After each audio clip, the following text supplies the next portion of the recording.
Hi, this is Matt from CVG, and I'm here with James. Hello.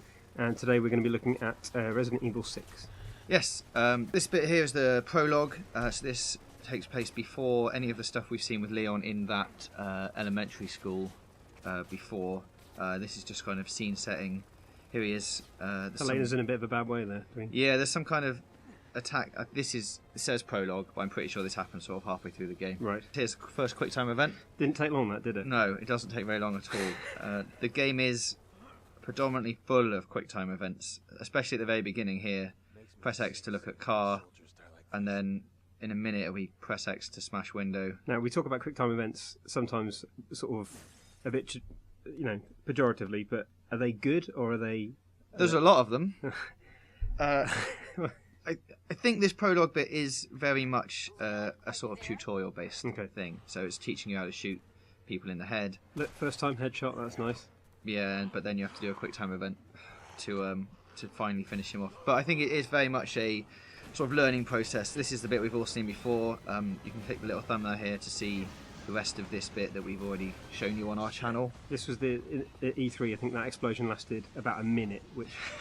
So is that sort of indicative of the amount of action in this game? Because like the producers have said that they had to up the action really for it to compete against modern games. Is it because the Leon sort of scenario especially was supposed to be sort of quite tense and quite scary? Is that right? Yeah. Well, Leon's bit is, as you say, it is the most it's the slowest of all three. So we've got Leon and Helena, Chris and Piers, Jake and Sherry, but. I mean, even though Leon's bit is slightly slower, that's a new takedown move he's done there. That was nice. I like that. So you tap R1 to sort of do melee attacks and sneak attacks and things. And we've just seen the breadcrumb trail. Yeah, that's like obviously taken from the likes of Dead Space and things like that. You just hold L2 and that pops out wherever you want. I mean, this bit is slower, but there is still a lot of shooting. Okay. There's not really that sense of tension anymore. It's like you're running everywhere, everything's all sort of high action. There are really nice sort of slow bits, but they last sort of 30 seconds and then you're back to shooting men in the face again. Because I mean, I'm quite an old man, and I remember Resident Evil especially Resident Evil 2 being absolutely terrifying. And from what little I've seen of this doesn't seem to have a sort of creeping tension, but like as an action game, how does it stand up? No, well, we should, I guess, point out that this is preview code, so everything can change from this. Okay. This is driving a car by pressing L1 and L2. Just like the real thing. Yeah, I think so. I'm not have driven a car for a while, but I'm pretty sure that's how they work. In terms of action, it's quite a good action game. I think Capcom might have been more sensible for them to not call it Resident Evil. Right. Because it's so far removed from like 1 and 2 that it's just sort of it's not what people would expect. I don't think. Yeah. I think that's the problem it's going to run into. That it's still got zombies in it, but it's much more fast paced. This is one of the new zombies. The extendo zombie. Yeah, he screams at you, and I think while screaming, when he does that, all the other zombies know where he is, and they all run into that position. Well, that's an innovative idea, isn't it? Yeah, I think stolen from another game. Yeah. This bit's very good. The ambulance sequence is very nice in the outside. The outside areas do look really good. Yeah, they're really big. It's another really fat man here. Right, a boomer, if you will. If you will, yes. He ends up getting run over by this big truck, which is quite funny. But that's basically, Leon and Helena. If we move on now to Chris and Piers, this bit here we've all seen before. This is, I think, in the demo that's out now, so you can click here to see the rest of that. But we're going to pick it up after the demo ends, which is this bit. It's in sort of this is in a city block, and we see another type of the new zombies coming in here. They're spiders. Great, so half man, half spider, or half zombie, half spider. Yeah, they're really annoying. They're really hard to shoot. They're really fast as well, and they have guns. Right.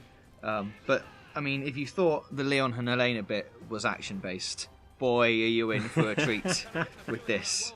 Because this is relentless gun action. I mean, this has to be the first time that you've played a Resident Evil game and you've got so many people firing back at you. It feels like... I'm not going to say Gears of War, because that's what everyone says, but it definitely doesn't look like a Resident game. There's explosions everywhere, you're constantly running. It doesn't make time for the odd Quicktime event. Of course it does. Why wouldn't you do that? Yeah. But yeah, it's very gun heavy. It's very fast paced, and it's basically a Michael Bay film. It's getting that way. Weirdly, there's not a lot of ammo in these bits. So even though you are shooting a lot, and you do you're in run the out, army as well. You do run out of ammo a lot, which means you have to use your old R1 melee attack. Okay. Like it's almost easier to play the game by running up to men, something you don't normally do in Resident Evil, and just kicking them in the face, and because sometimes they magic ammo out of them. Right. Okay. But yeah, ammo is very limited in this bit. Who's this guy? This guy, I think, is the one who's going to feature very heavily throughout the whole 3 of the campaigns. He seems to be the big main sort of bad guy. He's got a thing there on his back. Yeah, in this bit, Kristen Piers managed to take him out, but he does the old like sneaking off behind a building, so he's not actually dead, and you're like, he'll be coming back. It's impressive that a creature of that size is able to sneak anywhere. Yeah, well, I say sneak, he sort of just stomps off in a huff because you've shot him too much. But I think he's very much sort of the nemesis of this game. He'll be a reoccurring beast. There he goes, clumsy. He's quite heavy. He doesn't know his own weight. That's a listed building as well. One person who isn't a guy is Sherry Birkin. She's got a seamless link there. Oh, that's very nice. Yes, here we are with Jake and Sherry. Now, in contrast to Leon, Helena, Chris and Piers, this is more of a... I mean, you don't really do much shooting in this. You just run a lot. There's a lot of running. A lot of suplexes. Yeah, he's very good with the hand-to-hand combat stuff. So this is... It does seem to be mainly chase sequences. This is the bit that we've all seen before, so you can click here to go and watch the rest of that. That's quite horrible. I like that. That's quite creepy. Yeah, this is one of the bits after that bit we've just seen, and this is one of the really like the nice bits. And then you're back a minute later, straight back into shooting men in the face. Okay. So hopefully, as the game progresses, there'll be more of those slower bits where you're walking along and finding things. But at the moment, I haven't seen that much. Here we meet up with Chris and Piers here. And they're carrying around Matey there. They don't seem to remember meeting him before, which is weird. Okay. But yeah, this is he has a friend. Here he is. So you have to pull out the big thing in his back, which is keeping him alive. And once you've done that, he disintegrates into a big pool of mush. Spoilers. Yeah. So there he is. There he is. Melting like a fleshy ice cream there. Lovely. So was that the guy we saw in the trailer with all the needles coming out of his back? Yeah, this is the one with the big claw. Jimmy needles. This bit's quite your normal sort of avoid the man for as long as possible. Okay, except you're on 2 helicopters. Yes, and jumping between them. Okay. And then the obligatory turret section. Oh, I was going to ask, is a turret section? Yeah, this is the only one I've come across so far. Right. But here you are, the big U-Stank is holding onto helicopters which are inexplicably firing missiles at you, even though they're your own helicopters. Right. And you have to just shoot the missiles down. Okay. And eventually he takes a bullet to the face. An imaginative sort of narrative aside, that bit looked lovely. Like the skyline there looked incredible, the mountains and stuff. I mean, overall it does look sort of quite a sexy game. Yeah, I mean, it's very pretty. It's just, as I said, it's not the Resident Evil you're going to be expecting. So all in all then, if you sort of, people that are worried about it may have read sort of slightly negative things about it, can you sort of realistically allay their fears a little bit? I would say you're going to have to change your opinions of what Resident Evil is. Okay. The game has changed. Obviously, it needs to change. Okay. So wait and see.